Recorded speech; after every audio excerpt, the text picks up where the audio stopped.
Baik. Jadi gini, kita jangan pernah berharap pada teko yang berisi kopi ketika tumpah, maka yang keluar adalah teh.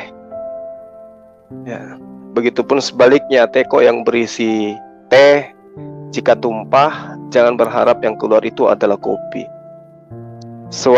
Satu wadah atau tampan yang memang isinya kebusukan, pasti ketika dia menampakkan isinya, pasti itu adalah sebuah kebusukan. Jadi adalah satu hal yang sangat luar biasa ya, kalau sampai lembaga pun difitnah, dihujat, dan dikambing hitamkan. Jadi ini kembali kepada pola keyakinan. Ini sebenarnya bukan oknum, tetapi memang ada anjuran di dalam kitab yang dianggap suci oleh siapa? Paul Zhang atau teman-temannya, di mana konsep itu sangat jelas ya. Dikatakan bahwa kenapa hukum Taurat itu ditambahkan? Supaya pelanggaran menjadi semakin banyak, dan di mana dosa bertambah banyak, di sana kasih karunia menjadi berlimpah-limpah. Nah, dengan memfitnah, dengan menghujat, dengan menista, itu berarti mendatangkan dosa. Nah, kaidahnya menurut pengajaran yang ada di dalam ayat tersebut, Roma 5 ya, di mana ada dusta, di mana ada dosa, semakin melimpah, maka kemuliaan Tuhannya Kristen itu semakin berlimpah-limpah. Jadi satu konsep yang sangat-sangat ideal buat mereka. Melakukan dusta, fitnah, hujat, itu adalah merupakan sebuah anugerah. Itu merupakan sebuah anugerah. Maka jangan heran kemudian ketika kita siang malam mengajarkan kepada mereka bagaimana kemudian hidup beragama yang benar, bagaimana kemudian ajaran para nabi termasuk ajaran Yesus. Tapi senantiasa mereka itu lebih senang hal-hal yang bersifat khurafat, seperti yang sedang kita bahas ini. Memfitnah MUI, sesuatu yang sangat keji, bahwa MUI yang memerintahkan kemudian agar si Kosman ini dipukulin, ya dianiaya dan seterusnya. Ini adalah fitnah yang sangat kejam. Ini sudah tidak manusiawi ini saya rasa. Tapi mau dikemanakan lagi, mau diapakan lagi? Memang itu adalah satu paket dengan ajaran mereka. Ya, mereka mengatakan bahwa semakin banyak dusta, semakin banyak dosa di situ, dimanapun, maka di situ kemuliaan Tuhannya mereka itu akan berlimpah-limpah. Ini luar biasa ini. Jadi artinya semakin banyak berbohong, semakin banyak memfitnah, semakin banyak dosa, maka kemuliaan Tuhannya akan semakin berlimpah. Lalu kemudian dalam 1 Korintus 6, di situ juga diterangkan bahwa segala sesuatu halal bagiku, tetapi bukan semuanya berguna. Segala sesuatu halal bagiku, tetapi aku tidak membiarkan diriku diperhamba oleh satu apapun. Nah, ini adalah pendiri agama mereka, mengatakan segala sesuatunya halal bagiku. Artinya apapun halal. Cuman mereka ya suka tidak suka. Kalau mereka suka ya dia lakukan, kalau dia tidak suka dia tinggalkan. Jadi kaidah-kaidah yang seperti ini yang mengenakan perut, mengenakan kuping mereka itu ada memang di dalam agama mereka. Sama ketika di dalam Matius 10 juga diterangkan, lihat aku mengutus kamu seperti domba di tengah-tengah serigala. Sebab itu hendaklah kamu cerdik seperti ular dan tulus seperti merpati. Kalau dikatakan ular itu di dalam pemahaman mereka ya, ular itu kan iblis. Jadi memang diperintahkan mereka ini cerdik seperti iblis. Ya, mereka selalu mengambil ular itu identik dengan iblis, setan yang mempengaruhi Adam itu iblis katanya. Yang berperang di surganya mereka juga nanti itu adalah ular. Ternyata di dalam konsep pemahaman mereka itu adalah majas. Ular itu adalah identik dengan iblis. Nah, ini diperintahkan mereka ya cerdik seperti ular. Dengan kata lain mereka harus berperilaku seperti iblis, cerdik seperti iblis. Inilah yang terjadi. Masa ia dikatakan bahwa MUI melakukan hal-hal seperti yang dituduhkan itu? Hal-hal yang tidak rasional, hal-hal yang tidak masuk akal. Di dalam Roma 3 juga diterangkan, tetapi jika kebenaran Allah oleh dustaku semakin melimpah bagi kemuliaannya, mengapa aku masih dihakimi sebagai orang berdosa?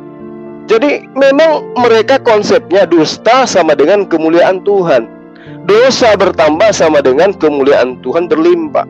Jadi itu satu paket memang. Kita nggak heran kalau mereka ini mengajarkan sesuatu, menjabarkan sesuatu, melaksanakan sesuatu, semua dusta. Karena dusta itu adalah merupakan anugerah. Semakin banyak dosa, semakin banyak dusta, semakin berlimpah-limpah kemuliaan Tuhannya mereka. Nah, belum lagi kalau kita melihat bagaimana mereka di dalam menyikapi hal-hal yang sifatnya berita-berita yang bersentuhan dengan Islam. Oh, mereka akan melakukan segala sesuatu untuk memframing, ya, menyesatkan, menyudutkan hal-hal yang berkaitan dengan Islam. Itu pasti tuh. Jadi tanpa ilmu, tanpa pengetahuan, ketika hal-hal yang berbau untuk menjelekkan Islam, maka mereka akan berbondong-bondong ke sana. Nah, yang jadi pertanyaan kemudian adalah, mana ajaran kasihnya? Kasihilah musuhmu. Katanya kalau ada yang tampar pipi kiri, kasih yang kanan. Nah, ini orang nggak ngapa-ngapain, dihujat, dihina, difitnah, dan seterusnya. Jadi itu cuma slogan biasa itu. Itu hanya obat liur saja mereka katakan bahwa Kristen itu ajaran kasih. Sama sekali tidak mencerminkan ajaran kasih. Bahkan saya dikagetkan ya, tadi ada videonya si Rudy Yohanes. Dengan lantangnya, dengan pedenya, secara live dia katakan pendeta itu semua adalah penyesat. Mereka semua itu adalah, kalau saya nggak salah dia katakan pendeta itu semuanya adalah iblis. Astagfirullahaladzim. Dia katakan pendeta seluruh dunia, kata dia, adalah penyesat semua. Ini apa ya? Sesama mereka, penganut agama mereka yang notabene-nya di hati.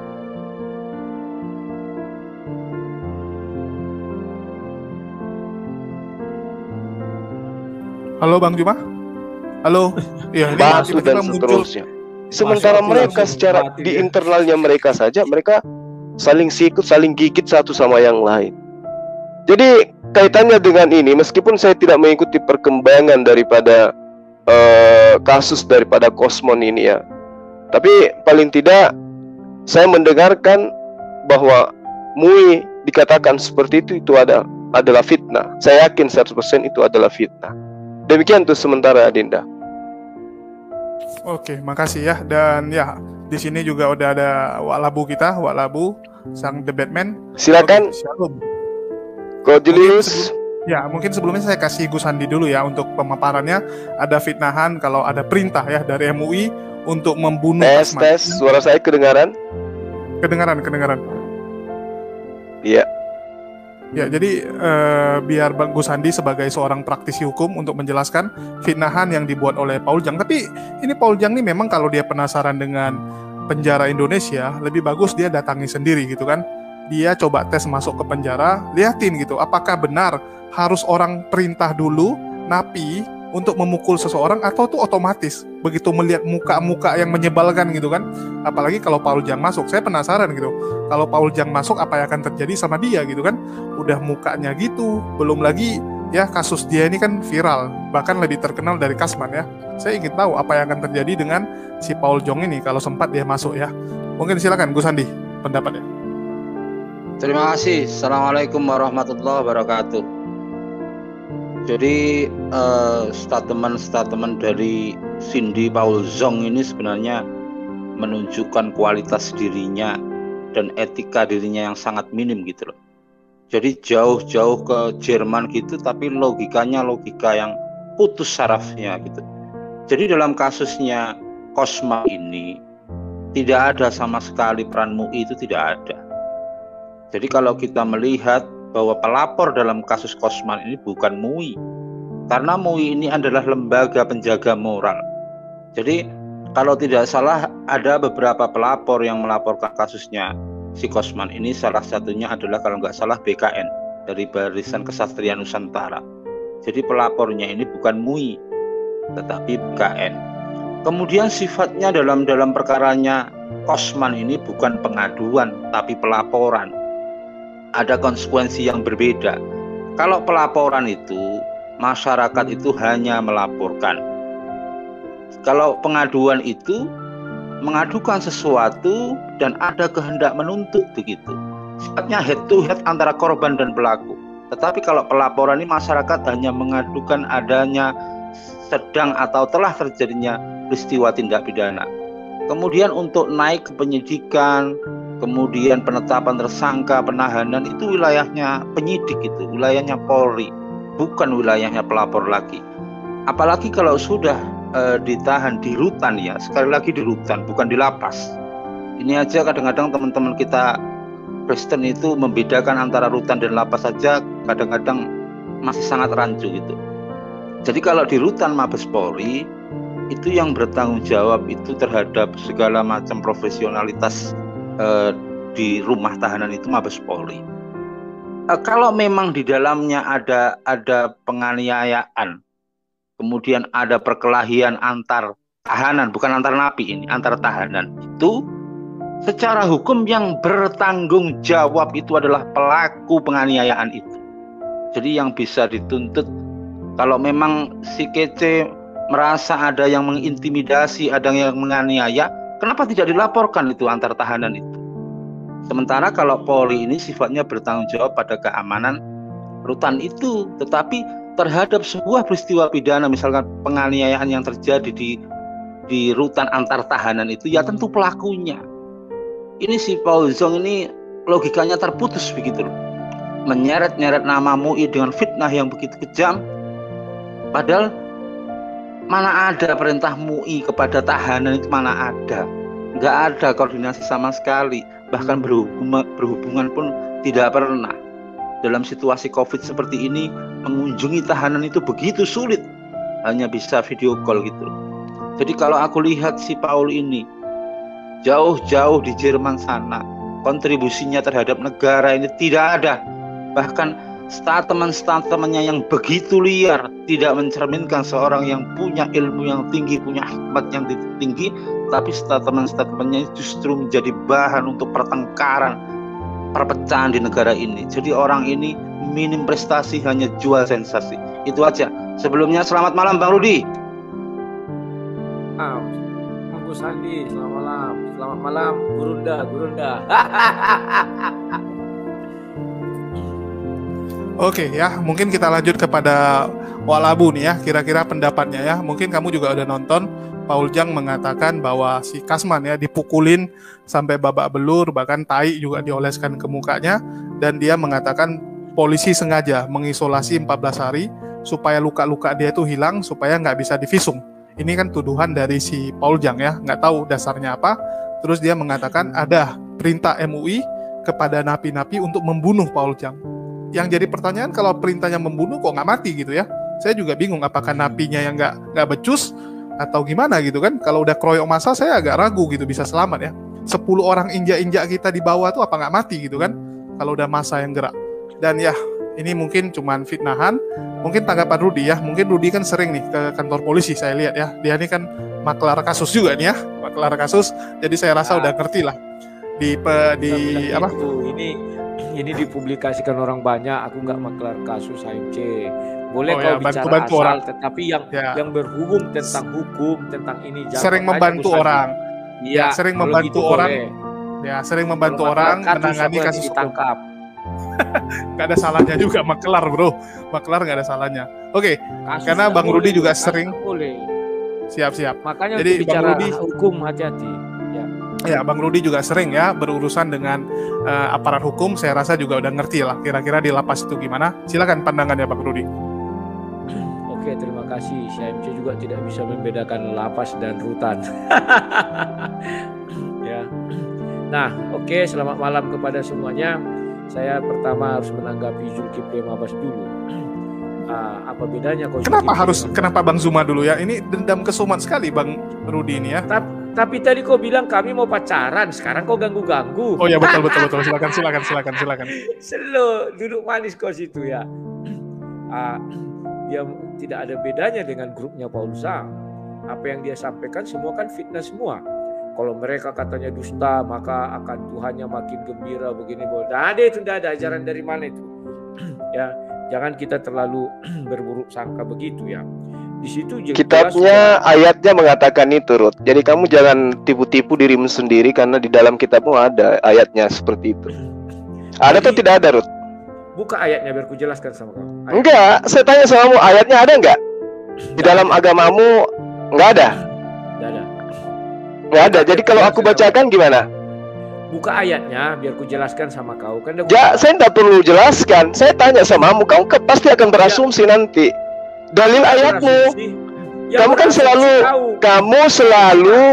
menerjemahkan Al-Quran dengan pemahamanmu. Sekarang saya tanya sama kamu, ada nggak tertulis bahwa di kitabmu mengatakan bahwa semakin banyak dosa bertambah banyak, kemuliaan Tuhanmu berlimpah-limpah? Benar nggak ada ayatnya seperti itu? Ada nggak? Nggak ada. Coba Adinda Julius, coba Roma 5 ayat 20. Orang ini memang suka menipu dia nih. Nyata di dalam kitabnya ada ayatnya, dibilang nggak ada. Kau udah lupa cara berdebat, diam dulu kau. Enggak, kamu nggak bisa dikasih hati, Ruth. Kenapa gak? Habis ini nanti kamu reksil lagi. Kau habis kubal bali, kau terus kubal bali, stres kau. Kenapa stres rupanya? Kamu bisa apa, Ruth? Kamu nggak bisa baca kitabku. Kamu nggak bisa baca kitabnya orang Yahudi. Kamu bisa baca kitabku. Malu lah. Tahu malu? Malu kenapa? Malu kenapa rupanya? Waraka bin Naufal. Kalau nggak ada Waraka bin Naufal, ragu orang tentang Nabi. Siapa yang mengatakan saya tidak mengenal Waraka bin Naufal? Kau. Siapa? Saya menjawab pertanyaanmu yang mengatakan bahwa Waraka itu yang menulis Injil. Memang benar kan? Nah, itu tidak ada dalam konsep iman saya. Saya tidak ada dalam konsep iman saya bahwa Injil itu ditulis oleh Waraka dan itu bukan menjadi sebuah landasan dalam iman kami. Ayo. Hadis Bukhari 3 ini hadis. Iya, itu makanya saya katakan hadis itu ada. Waraka mengatakan bahwa dia menulis Injil. Tapi apakah kemudian Injil itu yang dituliskan Waraka menjadi acuan kami? Ayo. Sekarang saya tanya, Injil itu menurut kamu, menurut hadis dituliskan oleh Waraka, ya kan? Nah, apakah Injil yang dituliskan Waraka menjadi acuan umat Islam? Ya iyalah, kalian disuruh beriman. Apa maksud apa? Mana buktinya? Mana buktinya? Mana buktinya? Mana buktinya? Mana buktinya? Mana buktinya? Injil Waraka mana buktinya? Mana buktinya bahwa Injil Waraka menjadi acuan umat Islam? Mana? Coba. Saya mau lihat sampai sejauh mana pengetahuanmu. Diam dulu kau, biar ku jawab. Ya, silakan. Ya. Kalau kau tahu rukun iman, apa istilah rukun iman? Beriman kepada kitab-kitab nabi-nabi sebelumnya. Nah, saya tahu kalau itu, saya tahu. Yang saya maksud ini tuduhanmu bahwa Injilnya Waraka menjadi acuan imannya umat Islam. Mana dalilnya? Oke, aku bukakan. Mana dalilnya? Julius, tolong itu di share screen. Aku share screen dulu. Ini seru. Kau diam dulu ya. Iya, tunjukkan. Mana dalilnya bahwa Injilnya Waraka menjadi acuan pemahaman Injil bagi umat Islam? Tunjukkan. Sudah, aku bicara. Ya. Ingat ya PR-mu tadi ya. Ingat kebohonganmu tadi ya, yang mengatakan bahwa di dalam kitabmu tidak ada ayat yang mengatakan di mana dosa bertambah, di situ kemuliaan Tuhanmu berlimpah-limpah. Ingat, itu kebohongan kamu yang pertama. Oke? Kau jadi kayak ibu-ibu sekarang nggak mau berhenti bicara. Kenapa rupanya? Kenapa rupanya? Kamu dikasih hati, kamu bertambah gila. Kau yang tidak Coba. tahu diri. Kamu yang gila. Kamu yang gila. Saya membahas tentang yayasan saya. Kenapa kamu yang panas? Kenapa kamu yang menggosip kayak ibu-ibu, kayak perempuan? Ada urusan apa? Kamu iri. Kamu iri. Saya punya yayasan. Iya kan? Kamu cemburu saya punya yayasan. Ayo, saya punya tempat wisata, saya punya kolam renang, saya sebagai direktur di beberapa perusahaan. Kamu iri, kamu cemburu. Ayo.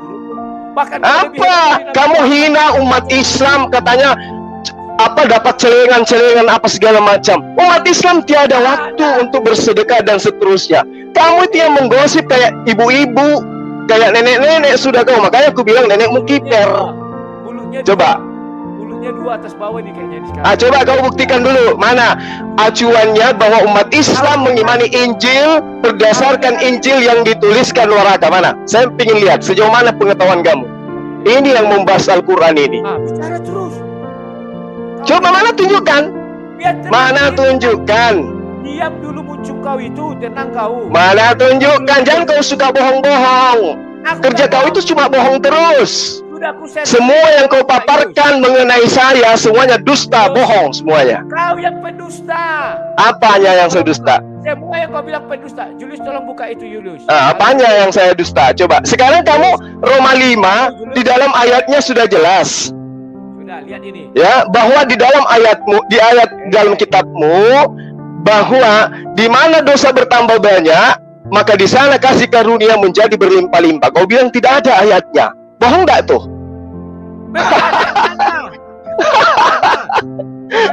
Berapa? Ayat 20. Suka berbohong nih orang. Kejar donatur aja terus kerja murut. Giliran kau bahas terjemahan, kau hebat kali. Giliran kitabmu kau nggak tahu ada ayat-ayat seperti itu. Aduh, kasihan kali. Kau penerjemahan kau nggak bagus kok. Oke, itu udah ditampilkan. Kita bahas dulu itu Julius. Diam dulu. Ya, saya tahu hadits itu. Yang saya minta samamu, mana dalil rujukan tentang Injil itu adalah Injil yang dituliskan Waraka. Coba mana? Iya, biar ku Karena- tunjukkan. Diam dulu kau. Diam dulu. Nah, ini Mana coba? ditunjukkan, Coba. Ya. Nah, di sini dibuat bahwa Waraka bin Hmm. Naufal juga menulis kitab Injil dalam bahasa Inggris. Iya. Seizin Allah, dengan seizin Allah. Iya. Allah Artinya, dengar dulu dong. Artinya hanya Waraka bin Naufal lah satu-satunya manusia di dalam kitab yang diizinkan Allah SWT menuliskan kitab, yakni kitab Injil. Kalau kau bisa tunjukkan mana buktinya penulis Al-Quran diizinkan Allah, tunjukkan. saya tanya, ini bukan mengenai penulisan Injil, imannya umat Islam. Imannya umat Islam yang mengatakan bahwa Injil yang ada di dalam pemahaman umat Islam adalah Injil yang dituliskan oleh Waraka. Saya minta dalilnya mana? Sudah, karena isi Ya. kepala kau kotoran, kau tidak tahu itu sudah seizin Allah dan hanya itu yang ditulis. Maka kalian harus beriman kepada Injil yang ditulis. Aduh, betul-betul Bahlul. Saya minta bukti bahwa umat Islam beriman kepada Injil yang dituliskan Waraka. Mana dalilnya? Itu Ayo. Allah. Mana dalilnya? Sudah atas seizin Allah. Sudah atas seizin Loh, Allah. dalilnya itu seizin Allah. Minta dalil pemahaman umat Islam bahwa Injil yang diimani di dalam konsep beriman itu adalah Injil yang dituliskan Waraka. Mana dalilnya? Coba. Itu Injil yang ada di dalam Islam. Mana ada lagi?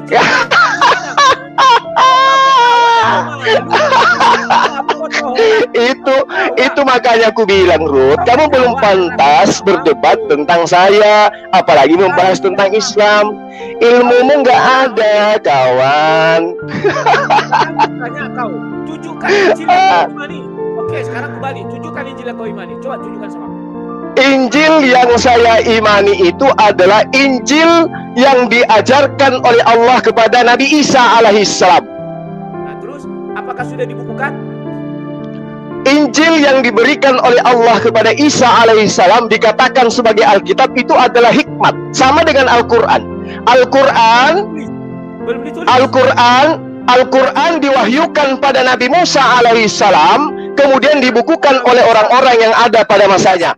Injil juga demikian. Masalahnya kemudian adalah orang-orang yang ada pada masa Yesus setelah Isa, mereka menyelewengkan dalil-dalil yang diberikan Allah kepadanya. Baca Al-Baqarah ayat 75 atau ayat 79. Kalau kamu paham sih. Al-Quran kok kepada Musa? Stres kau, stres. Siapa yang bilang Al-Quran kepada Musa? Kau. Al-Quran sama seperti Al-Quran yang diserahkan kepada Muhammad SAW, maksud saya. Ayo, gimana tuh? Nah, sekarang saya tanya samamu. Ketika Yesus mengatakan, segala firman yang engkau berikan kepada aku telah aku sampaikan kepada mereka. Tunjuk mana firman-firman itu. Ayo. Neng. Mana firman-firman yang diterima Yesus? Ayo. Mana firman-firman yang diterima Yesus yang disampaikan kepada murid-muridnya? Mana? Ya itu yang banyak. Mana? Yang mana? Yang mana? Mana Injil? Mana firman-firman? Mana? Ampuni kasih. Mana firman yang diterima Yesus itu mana? Coba tunjukkan kepada aku. Mana? Perubahan sikap. Ya, kamu nggak bisa dikasih hati, Ruth. Kamu dikasih hati, kamu semakin menjadi-jadi. Seakan-akan kamu itu ajaranmu benar. Benar dari mananya ajaran kau itu? Apanya yang benar? Sekarang saya tanya samamu. Ada benarnya. Yesus konon menerima firman dari Allah. Mana firman-firman itu? Tunjukkan. Yesus itu adalah firman itu sendiri, maka di kalimat di situ. Ya! Yesus adalah firman itu sendiri. Jadi dalilnya di dalam kitabmu Yohanes 17 ayat 8. Jadi ayatnya, segala Yesus yang kau berikan kepada aku telah aku sampaikan kepada mereka. Aduh. Segala firman yang engkau berikan kepada aku telah aku sampaikan kepada mereka. Mana firman-firman itu? Gak tahu cara berdiskusi. Mana firman yang diterima Yesus? Ayo, tunjukkan kepada saya. Kau diamkan dulu. Ayo, mana firman yang diterima Yesus itu mana? Firman yang diterima Yesus itu mana? Coba. Alhamdulillahilladzi anzala ala